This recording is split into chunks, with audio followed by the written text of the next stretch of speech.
Hello and welcome to How to Stay Married So Far. Now this chat we're going to have today is off the back of an article that Mark sent me, so I don't know if he was trying to tell me something. Trying to tell you I'm incredibly hot.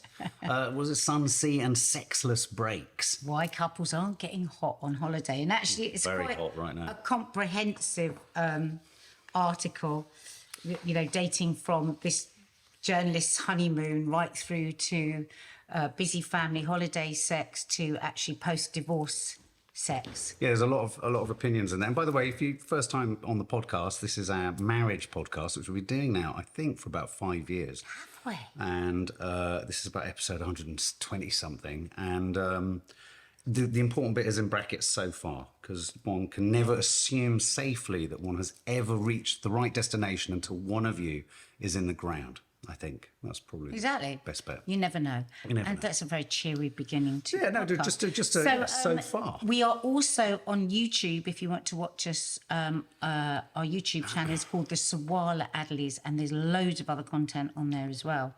I really like this article. Sun, sea and sex. I mean, as a phrase, it's a phrase that everyone trots around, doesn't it? And I have to say, I love it. Sun, sea and sex. I love it. When you think when you were young and before there was any responsibilities whatsoever, because my thing is always that it's responsibility that gets in the way of feeling free and feeling able to swing from the chandeliers. It's all the responsibilities that come in. So it's not just youth because you're not youth itself. It's that youth doesn't have anything else to think about. And it doesn't, usually youth isn't anywhere with like elderly relatives or children or babies and stuff like that. And I think it's quite an apt teenagers stay up all night. Because when you've got little ones and you're thinking, oh, well, when they grow up a bit, then, you know, we'll be able to have sex more freely. But then they grow up and you're either waiting for them to come in at 2 o'clock in the morning or they're still set up with all their friends. You're kind of wishing you were out sort of clubbing with them. Yeah. I mean, I think it's probably good timing, this, isn't it? It's the end of the summer holidays. There'll be lots of people who've either gone away and had lots of fantastic shagalicious holidaying, or there'll be those who've come back and feel that somehow what you haven't had or haven't got, I'm using those terms purposefully, or what you haven't experienced together or thought you were going to get together has possibly been highlighted, and you're going back into kind of the madness of normal life thinking, oh, it didn't quite happen as I thought, as I saw it. And I thought it was interesting because sun, sea and sex, I mean, I hate the sun in this country, but when I was younger, I loved like anyone, I loved it abroad. Sea, fantastic. And sex, it makes me think of the smell of sort of, you know, what's it called? Suntan lotion. Yeah. Was it? Ombre solaire. Ombre solaire. Yeah, all that sort of stuff. Well, I think, well, where should we start with this? Let's start with when you might be first together. Okay, so Mark and I got together and got pregnant and married very quickly. So we didn't actually have any holidays without any children. We had our honeymoon, and on our wedding night, we certainly didn't have sex because we were knackered, and I think that's the same with loads of people. And then our honeymoon we did, so that was our first holiday. And then we had our first child.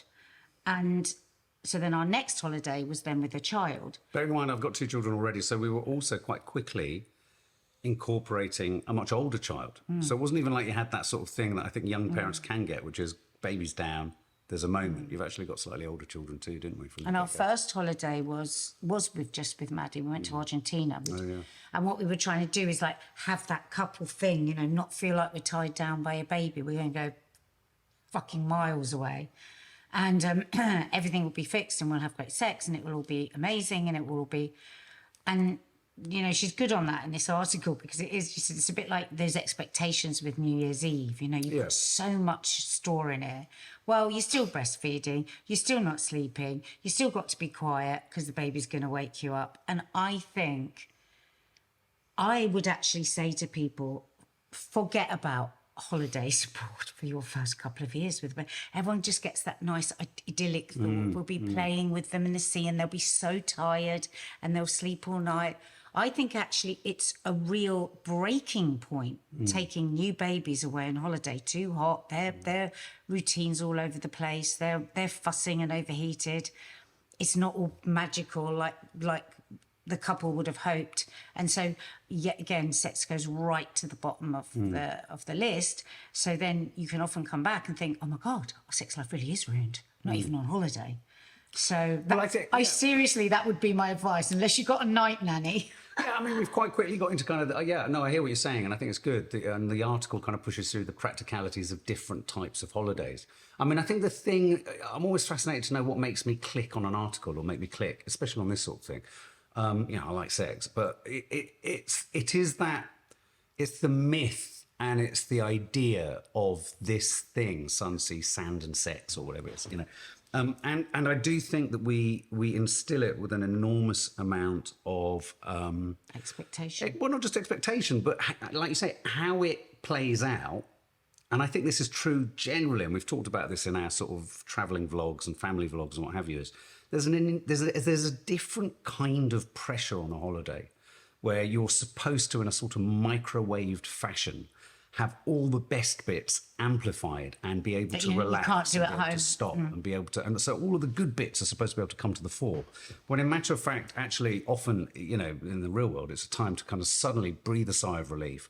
Maybe collapse on a bed, although, to be honest, as you rightly say with younger kids, it's a time where actually really the hard work starts, because I think keeping kids going entertained away is impossible. as a couple, you like you say, you think you're going to be able to recapture a bit of your youth, euphoric recall of maybe a holiday romance that you had, and really it was the sun, it was the sea, it was the pina coladas, it was this. They had abs. You can't recapture that within, and the reason I started with our first holiday with a baby is because I thought it'd be quite interesting to track through our holidays and understand and share with you that where it hasn't all been perfect for us either, because I think the thing is, so often everybody thinks that everybody else is having a great time and doing it all right, but actually whenever you scratch the surface, most people would say, gosh, tonight I was bloody knackered. I was pissed every night. I was eating too many kebabs. And I think, like you say, we pile the pressure on ourselves saying, well, why our sex life is a bit shaky at the moment? It's because we just got so much on at home. Yeah. But you've just got a whole lot of different stuff on holiday. I've got a radical new idea. Yeah. Like my friend just went camping for 2 weeks with 3 children in the tent. And you think, well, you're not going to have sex there. Well, no, you're not. I mean, you just have to accept that you're not. But you have to make, okay, so interesting. We have to accept. So you're going to have to make the time, aren't you? You're going to have to find a way when the kids will go swimming or when the Do you have to find the time?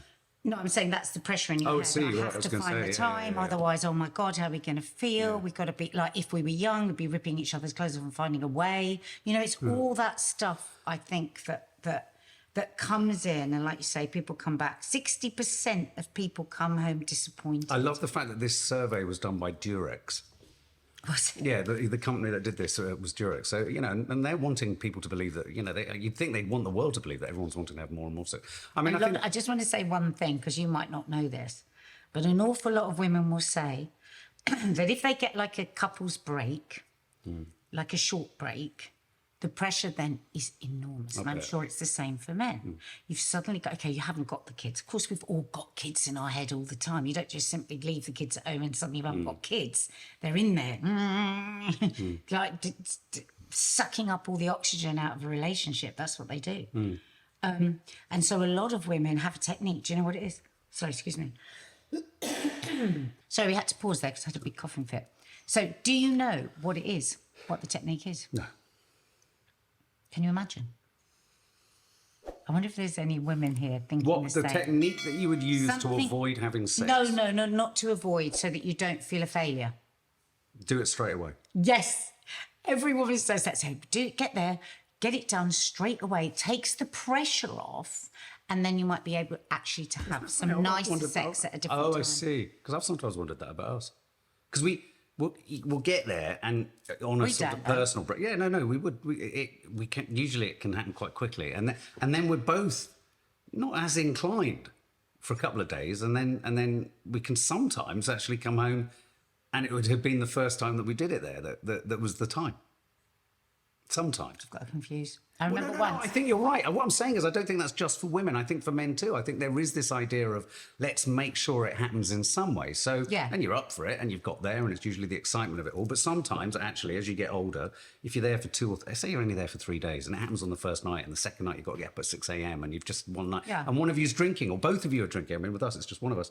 It only takes a couple of drinks for one half or that person to suddenly feel a bit, ooh, you know, and it goes out the window. So I think that's a good strategy. It's a bit like scheduling What a lot sex. of women talk about, say, so because I think pressure is pressure.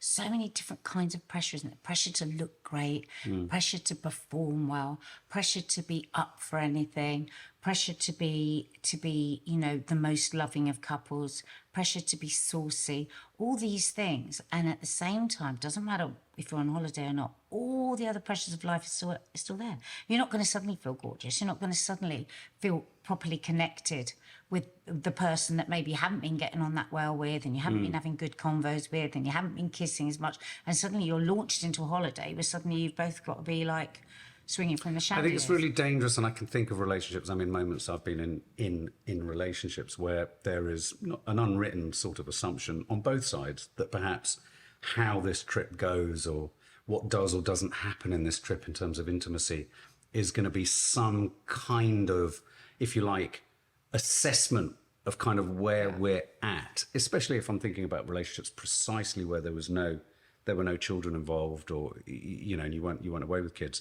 and I think, you know, so the idea of holiday sex as a means of fixing something, I think is really tricky and really difficult and really pressured, because of course what fixes it for one person doesn't fix it for the other. A holiday will not fix a relationship in dire straits. No. I don't think so. You know, if you're hardly talking on the plane over, you know, you should start prepping a long while before your holiday. Maybe masturbate on the plane. Well, maybe even have a conversation where you say, you know what, I'm thinking about this holiday and I really would like it to be a time when we can just be a bit more intimate with each other. And that doesn't necessarily mean intercourse. That means holding hands more, kissing more. And maybe we should just try a little to do that here. Why are we not doing that here? What's going on? Don't be thinking I'm going to leave all of this to just be fixed by the sun, sea and sangria, because it won't. What will end up happening is you'll get really pissed. You'll end up having a massive row and storming off back to the hotel. Many times. So I'm drinking it. We've done that a few times. What is it though about, do you think, the nature of the holiday thing? I mean, is it reminiscences of you know, holiday romances in the past? I mean, I never had a holiday romance. I mean, I hooked up with someone once when I was traveling somewhere, but I never had a holiday romance. I never went somewhere, had a fling, had sex with someone locally, and never saw that. It just didn't happen like that. So I don't have that association, and yet there is something about going abroad, being around lots of other people, being around other couples, being around other sort of, you know, there's more, you see more bodies, you smell the sort of, you know, as we said, the suntan lotion, you hear the splash of water. What is it about that makes it more evocative? Where does that pressure come from? That sex is part of that? Because people feel better looking. I mean, it says in this article, doesn't it? You know, give yourself time when you first get there to just rest and recuperate.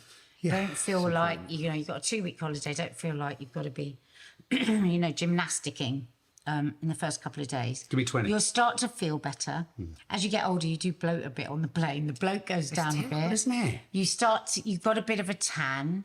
You've been unclothed a bit. You've been feeling, you know, the sun and the sea and the sand on your body. So you've become a bit more aware of your body, because the Brits are very closed off. And, you know, you might have had a long while lying on a sunbed and just, you know, you've let your mind roam a bit. So you're going to have de-stressed. And it's no good saying, oh, God, when I was 18, I just used to get there and just want sex straight away. And because that's not life anymore. Invariably, when people go on holiday, they're coming off the back of huge, like, workload. Like, often we've fallen into a holiday almost at breaking point. We're so knackered. Yeah. We've usually stayed up till 2 o'clock in the morning, packing, doing all final bits. Whole long journey. We often have taken our elderly, our kids, our stepkids. We want them all to be happy. Are they happy with their room? Is the villa right? The last How are they going to deal with them? Happy, absolutely. How are they going to deal with the mosquitoes? What are they going to do? The woodland animals in there. We hardly look at each other for the first 2 days because we're worrying about everybody else. So then we're even more exhausted. Yes. And then suddenly we're supposed to fall into bed and be all like, ha, ha, ha. And in fact, yeah. we recently went away just for a few days, didn't we, to Lisbon? And I don't think we were particularly expecting much from the break. But we did manage to just relax really quickly because we weren't looking after We weren't looking after anyone. No, it was really That nice. was a huge light bulb moment. I know. So why am I saying that? I'm saying that to anybody that might be berating themselves, having just come back from this summer. You know, if you were looking after a load of other people as well, it's very difficult to be a sex god. Is that a bit depressing, though? Does that mean you have to wait all those years until you can get to the point where... Because the vast majority of people can't afford to, as this article rather sort of like cockily says, you know, well, maybe do a family holiday with all the dependents and elderly and then have a city break. A lot of people can't afford a city break too. So, you know, it's really hard. And I think that is really important when you get these articles, which are very in the middle class, sort of wealthy kind of readership, with middle-class people like us reading it, going, well, of course, yes, we could always go to Dublin for a couple of... You know, most people don't. Most people have one holiday. Yeah, exactly. Most people have one holiday. Yeah, exactly. They have, and it's about a package deal. It's about getting Like we everyone did in. for years. Absolutely. Like we did for years. Everyone, you know, getting most people in. You want most people to have a good time. And in that instance, I can really see how the stress of finding something for yourselves, I think it's often characterized as selfishness, say, principally often, stereotypically, from the man wanting maybe more... I don't necessarily think it is all stereotypically selfish of someone wanting it to be these things. It's a moment where everyone wants to have the best time with those people they love. Yes. There's nothing wrong in wanting and hoping that you can make a stronger connection with your partner. Exactly. And all the time the kids were growing up, we were having one holiday a year, and we were, as we are, we always look after everybody else and we take the whole family. And I suppose what I would say is, it's a bit like everything in life. You know, I say to the girls all the time, happiness is about moments. It's not a continuous thing, happiness. And if you think of your holiday more as, hopefully we'll get moments. We'll get moments where we can, you know, have a bit of a landing patch to what we are and what we want. But it's, and not to put that enormous pressure, like I'm going to have the perfect Christmas or I'm going to have the perfect New Year. All these things that we discuss a lot and we've worked out a lot. You know, as society, you know, most people now say, oh, well, I don't have any expectations anymore for New Year's Eve. We've got to get a bit like that with holidays. It'd be really nice if we just like had just at least one time where we were just really felt connected. But there's all the work that you've got to do around that. It's not going to happen magically if you're not connecting before you go on holiday. I mean, I think a really interesting thing also that's in this article is about, and I think it's a woman who uses the phrase, they use their sort of sex quotient, how often they regularly have sex, what their average, weekly average and all that kind of stuff. Something that whenever I've mentioned this to Nad, she kind of literally, you look completely perplexed by it. And I don't sit there like a cricket statistician looking at the runs scored, the wickets taken, sometimes. and what's the average. No, I'm getting there. But I do sometimes. And when I do sometimes, I sort of, you know, I don't know how to sort of say this. Even the longest lovemaking process is rarely as long as most people would like it to be. And sometimes I think there is a feeling, and I think it's not necessarily a selfish feeling, that you get there, you have sex, whatever, and it's unexpected. You've had that little landing pad moment. You've grabbed a moment and it's been fantastic. And it lasts, I don't know, you've had a quickie. It'll last 5 minutes. If you're really like an Adonis, you've lasted 5 minutes. Or, so you have that experience, but then it's like, oh God, for 5 minutes? And I think... Well, I wasn't necessarily talking about No, you aren't. But what I'm talking about, which is much more different, is there is the grabbing it on the go type thing, which is one kind of thing. And I think you can, and lots of sex therapists will say this, you can make that exciting and fun and what have you. But also it is almost, I would say, an impossible ambition on a multi-generational family holiday to in any way even consider the prospect of being able to have a sort of, you know, foreplay, build up kind of frisson. I think it's about expectation. I think it's about recognizing the limitations. I think it's about knowing when you can and when you can't and all that kind of stuff. Because, you know, there would have been a time in my life where if I came back from a holiday with my partner and we, say, hadn't had sex, but there were all very good reasons for it, I would have allowed that to really, really, really bother me. Because men, more often than women, will see sex as love. And if you're not having sex, Not just love, but being no, attracted not to just each other. love, but they would feel unloved. If they would feel like their partner didn't love them anymore. Not even that, lust them. I mean, I think there's love in a relationship, but Yeah. there's also just desirability. But you know, the thing is, when you're bringing up kids, I don't know if you haven't got children. I suppose because our whole relationship together, My we've whole had adult children. life I've had kids. We've had children. So, and I have found that I've found it really tough being a mum. It hasn't felt as easy as I thought it was going to be, because I always wanted to be a mum and I thought it would just be very, very organic and very.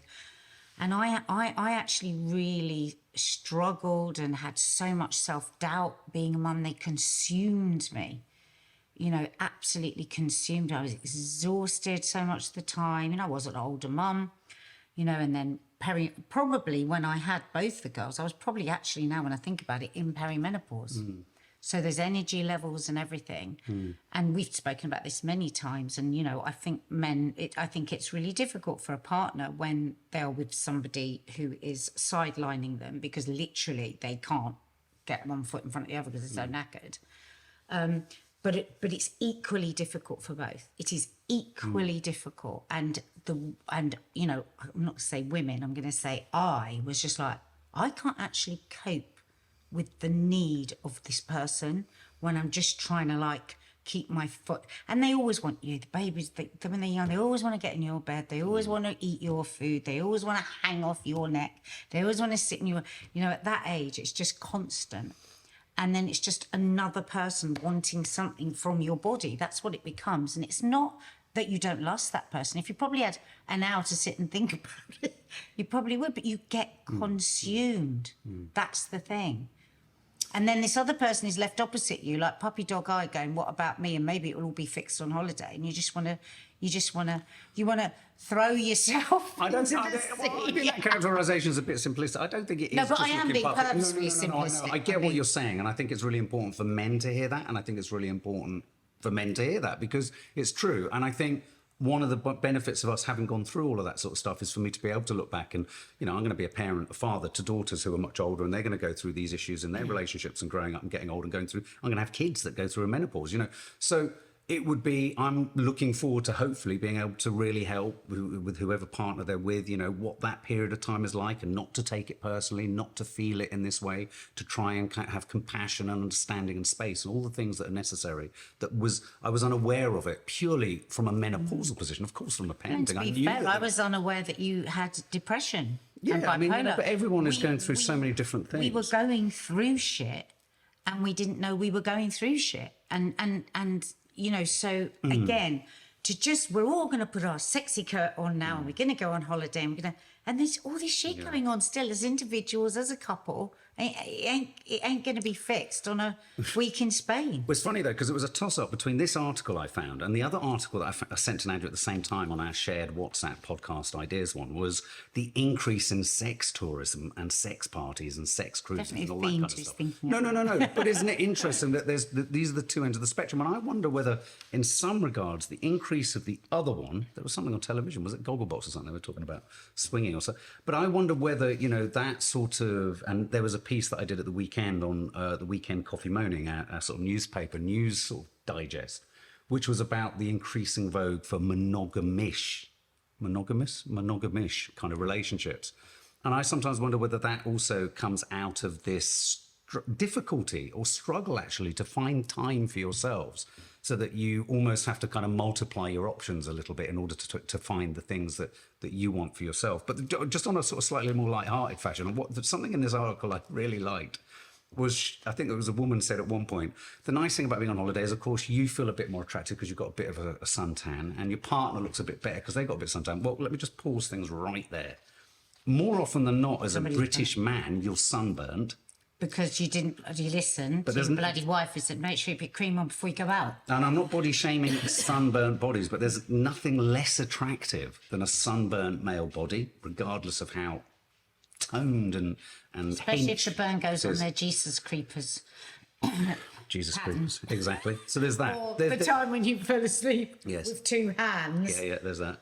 Then there's also the issue of hygiene, not hygiene, but sort of, there was a great bit there where she talked about the loo, the use of the loo when you're on a couple's retreat, and go and use the lobby loo. And she mentions this, and obviously it's a thing. It is incumbent on anyone in a romantic situation, if you're going away and you're spending time in a room with your partner and it's quite close because it's a hotel or whatever, it is incumbent on you absolutely to use another lavatory rather than the toilet in which you're That's both what you'd gonna be always sleeping. do. I always do that. I will, as we walk into a hotel, also to not even, I mean, I do this on purpose, to not even put sort of like a magnifying glass over the moat. Because imagine you go back to your room, it's all a bit romantic, and you went, excuse me, darling, I'm just going to go downstairs and take a shit. I mean, that would be awful. Okay, well, there you go. What one does is you come into the hotel all together, you're all together, you maybe get a drink at reception, you talk to somebody, you get a sample. Just do it en route. Do it en route. No one knows. No one feels it. Yeah, these are important things. There you go. Be open about your expectations, but don't overthink it, she says. Note to self, our partners aren't mind readers. This is what I always say. If you don't know what you want and you don't ask for it, you can't be disappointed. What if you know what you want, but it's so many different things you don't know how to choose? Well, you see an ADHD specialist. Before leaving on holiday, I'm making that joke because we both have ADHD. Yeah, we do have ADHD. We are diagnosed. Before leaving on holiday, sometimes it's a good idea to each communicate your hopes and expectations for what you'd like to happen sexually in the days ahead. Wait for this, because I've got a very strong opinion of this. Can you draw diagrams? In sex therapy, we call this the pizza approach, since it resembles ordering one. How much pizza do you want? What toppings? When should it arrive? Be specific as possible. Yes. Though, if the mood takes you, don't overthink it. For all the supposed benefits of verbal communication, it's no substitute for just physically enjoying your partners. Now, Pizza topping. Now, Sorry. so often when I read advice from sex therapists, It's shit. I think, Sorry. what world are you living in? What's the phrase pizza topping? Well, no, don't worry about that. She said you've got to order it. Like, oh, I'd like this, and then I'd like. I'm using that, but that's where I'm finding humour, is in the pizza topping. Yeah, it was just silly, isn't it? I mean, but the point that I want to make is, when they give you this advice, okay, know what you want, and then ask for it like a pizza. Oh, I'd like a little blowjob here, and then I'd like this here, and then I'd like that there. Those are for people that are. That advice is already for people that have had good sex life, great communication, Exactly. no embarrassment. Who is that going to help? Who might totally be agree. struggling a bit? Well, this is like doing that puts enormous pressure on This is everyone. what I would say. This is what I would especially say. on the pizza delivery man. This is what I would say. If I was a sex therapist, I would say, if you were like either married with children or not, and you're in a couple and you've got a very high pressure job and you're just, you're just busy. You're busy people and you haven't had time to so I cannot believe this light above me makes me look 100 years Well, old. it's only I've got just to hit let your go. nose. Let God, it doesn't matter. Topping. I would say, so if it was a married couple, I'd say, right, before you go away, right, for maybe even only a week, if you can manage it, if you could do it for a few weeks of it, if you're the person that is constantly leaving your pants on the floor, just stop putting it away. If you're the one in the relationship who never gives the other one a little hug from behind or a kiss on the neck, then just start thinking of doing it. If you're the person in the relationship that does nag, and I'm saying the person in a relationship because I do not only attribute nagging to women, men nag too. It's a human thing, not a gender thing. If you are the person in the relationship that nags, like, oh my God, why can't you just do that? Oh God, like you've left the Hoover out. Hear that and wonder if you can probably just reel it back in a bit. If you're never really listening to your partner when they come in and they tell you something about their day, maybe just listen a bit more. If you never empty the dishwasher, empty the dishwasher sometimes. These are the little things that get in the cracks, cause little fissures in a relationship, cause little twists and turns in the stomach, tightness between two people. It's about the day-to-day cherishing and caring about each other, rather than sitting the person down and saying, right, I'm going to want this thing. Because if somebody did that to me, I'll be like, well, whistle, baby, because I just don't feel close enough to you at the moment to be able to deliver that. And I think that's a more realistic way, because you just start doing those nicer things for each other, you will naturally soften a bit to each other. Yeah, I mean, it goes back to the thing that Nadia champions all the time, which is sex can, at its best and most meaningful and most enjoyable, be an extension of how you're feeling for that person, the warmth, the connectivity, the respect, the mutual kind of, I mean, I think, I suppose it is for me too, but I do think a lot of other women and a lot of men do disassociate some of that stuff from it. The more and more I'm with you, the less and less I can. I understand that more and more as I get older. It's a maturing thing. I just think you were probably more sexually mature at a much earlier age than me, because, I can talk about sex and it still be enjoyable and loving and caring and intimate. I mean, for me, sex can trigger or instill a closer kinship and bond. I, for example, can more comfortably and more naturalistically, and this will be about my own issues, it's nothing to do with you, feel like I can be tactile and affectionate with you after sex. And when I say after, I don't mean like literally that moment, yes then, but also in the couple of days afterwards, because for me, it's like a little puff of an explosion that says, yeah, she's into me, I'm into her, and I can sustain myself from that. Whereas as you're running in through let's call it a barren sort of landscape of functional life, and you're getting towards something, and what's needed is that puff of connection before you've had for some people it works differently, and I think for me it comes from a moment of deep intimacy and frisson, out of which I actually feel love. So I'm one of those people for whom the process, the act, being careful here, the process and the act can amplify that and trigger it. And I think sometimes where we've struggled is that's how it works for me more, and it works for you in the opposite way. I cannot fix an argument with sex, but I think more often in my experience in life, that's how men want to fix an argument. It's the very worst time for me, because unless I'm connected, which also makes me somebody that isn't unfaithful and hasn't like had multiple partners, because I have to have a connection, and that doesn't change when I'm in a relationship. I still need a connection. So if we're not getting on well, yes, if we're not getting on well and then we were to communicate a bit and then we did, then of course it's going to amplify it. But I can't go from not getting on and not having a connection, and I have to have a connection every time. And I love that about myself, and it makes me so strong in myself and who I am and what I am.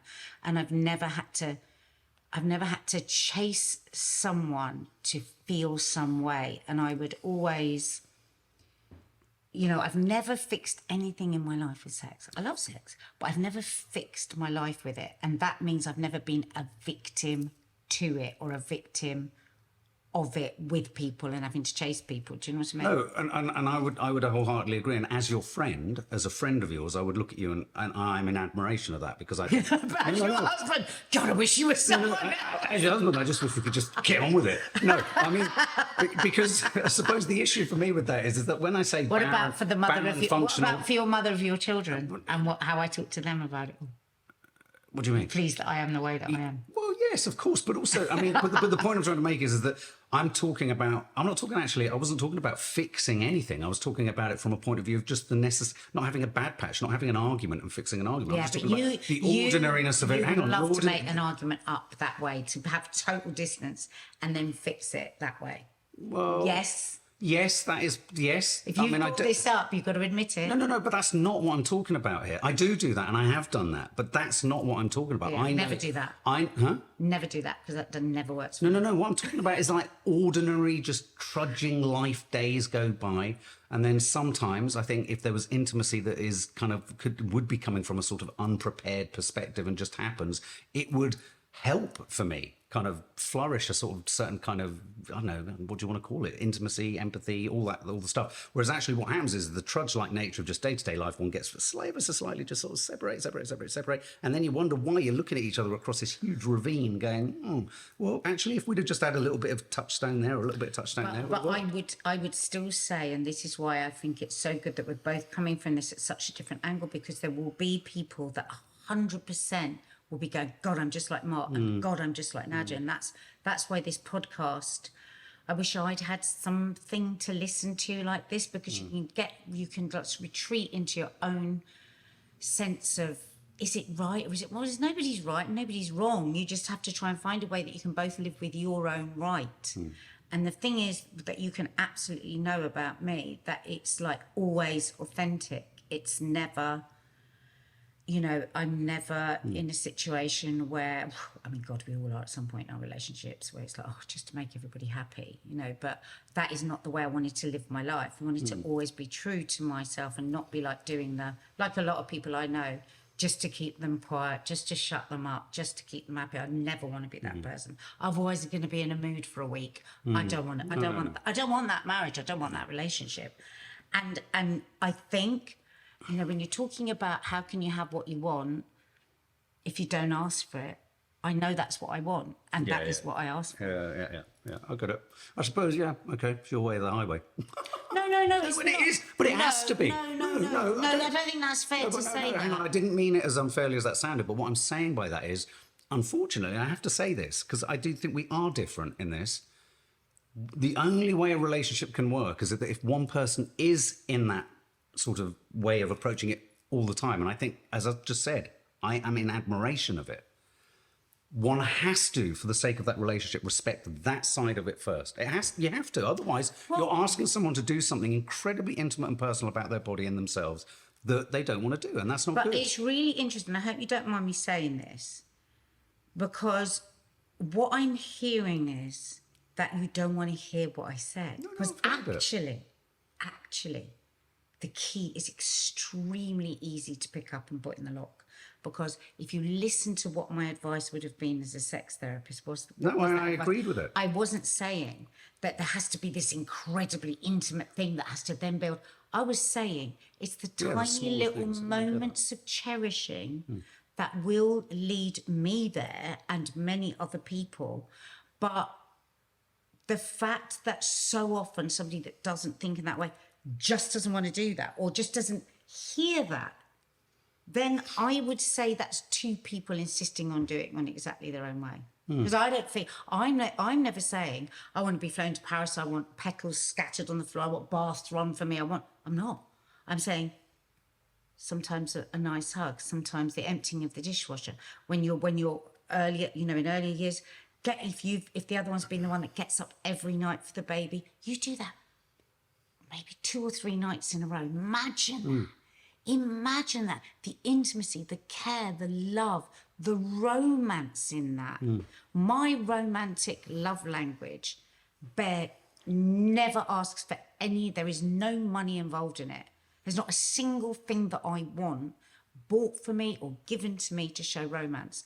I want the cherish, I want the understanding, I want the really hearing me, really seeing me. I want all that. That is the biggest romance. Well, if I didn't do that, we wouldn't still be here. So but I'm just saying what I'm my saying love is language is that's what we're talking about. It's the different love languages, isn't it? Yeah, and that's all I'm saying. It's not that I didn't understand all of the kind of nuanced, all of those points, and I totally agree. And it's taken me many more years to get there. And it's partly because I'm a man, and it's partly because I'm younger. But it's not a lot to ask for, is it? No, that's not what I'm saying. No one has said that. I'm agreeing. I'm agreeing with your approach. What I'm saying is that you've just acknowledged and embraced the fact that people come at things with a different approach and feel differently about things. A lot of people are going to be listening to some of the things that I've just said and agree with me. It doesn't make them horrible people or people, nor does it make them people who are unwilling to hear exactly what you've said. It's a learning curve of what gets you to the right place to feel that you can be intimate with someone. Of course, I understand all those things. Hang on. But my point is that what I've learned is, and this is the change, and I think this is a male thing, is that there would have been a time where, I could even understand all of that, but, I want to have sex with you because I fancy you. And it's like, it's the right situation. It's the right night. We're together this night. Yeah, but and I would have felt down about it. And I would have seen that as a reflection of a bad thing in the relationship. I'm at a point now, and you might have had sex and you wouldn't have necessarily wanted to. What I'm saying is that I'm now at a point where I wouldn't look at it like that. Why would I want to if you weren't wanting to? I wouldn't. Sorry. I didn't say anything half as one explicit as you. Going to the toilet. I don't understand. Suddenly, like, Was she on the landing?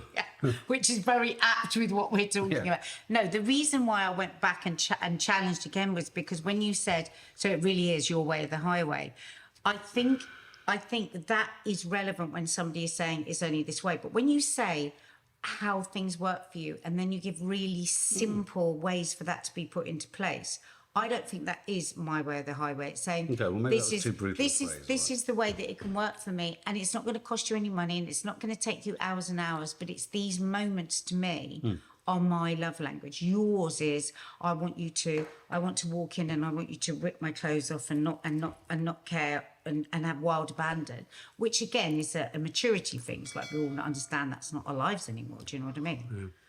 And I might want that more when we're not with people, and then you might not be quite in the mood. So it's about making, it's just about making way for each other, isn't it?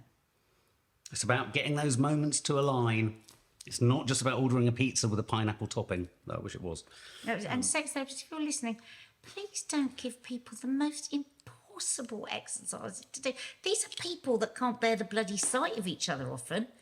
They don't even want the other one to walk in, and suddenly got to sit down and start ordering what they want on their sex But why holiday, the metaphors like or a analogies? pizza. But why the analogies always like takeaway food? It's really annoying. Treat it like a bag of fish and chips or a curry or something like that. Anyway. Anyway, one thing you say about our podcast is we never know where it's going to end up, and we're always very honest. Yeah. And that is actually incredibly hard. It's really difficult to be honest in the way that we are. So I really hope you appreciate that, and that you tell your family and friends, and subscribe and write a nice comment if you enjoy it. And the reason I'm sitting right back here now is that you literally didn't want to see me in that light.